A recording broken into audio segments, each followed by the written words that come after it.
முருகனுக்கு ஏன் காவடி எடுக்கிறாங்கன்னு தெரியுமா? அகஸ்திய முனிவரோட சீடரா இருந்தவன் இடும்பன். பலசாலியான அவன் எவ்வளவு பெரிய வெயிட்டா இருந்தாலும் ஈஸியா தூக்கிடுவான்.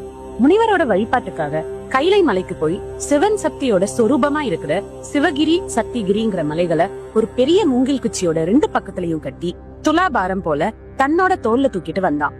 தான் பெரிய பலசாலி அப்படிங்கிற கர்வம் அவனுக்கு. கைலை மலையில இருக்கிற முருகப்பெருமான் அவனுக்கு பாடம் புகட்ட நினைச்சாரு. இடும்பன் முருகனோட திருவிளையாட்டால பாத தெரியாம தடுமாற ஒரு சின்ன பையன் வேஷத்துல முருகன் வந்து இடும்பனுக்கு வழிகாட்டினாரு. திருவாவினன் குடி கிட்ட வந்தப்போ சிறுவனா இருந்த முருகப்பெருமான் இடும்பன் கிட்ட கொஞ்சம் ரெஸ்ட் எடுத்துக்கோன்னு சொல்றாரு.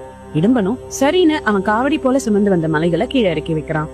மறுபடியும் காவடியை தூக்க முயற்சி பண்ணா அவனால அதை அசைக்க கூட முடியல. ஏன்னு பார்த்தா சிவகிரி மலை உச்சியில அந்த சிறுவன் கோவணத்தோட கையில ஒரு கம்பு புடிச்சிட்டு நிக்கிறத பாக்குறான். பயங்கர கோவத்தோட இடும்பன் அந்த சின்ன பையனை பார்த்து மலையில இருந்து இறங்குன்னு சொல்ல அந்த பையனும் இந்த மலை எனக்கே சொந்தம்னு சொல்றான்.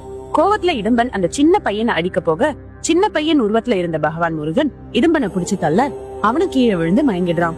அகஸ்திய முனிவரும் இடும்பனோட மனைவியும் முருகன் கிட்ட மன்னிப்பு கேட்க முருகப்பெருமான் இடும்பனை மன்னிச்சு தன்னோட காவல் தெய்வமா மாத்திக்கிறாரு.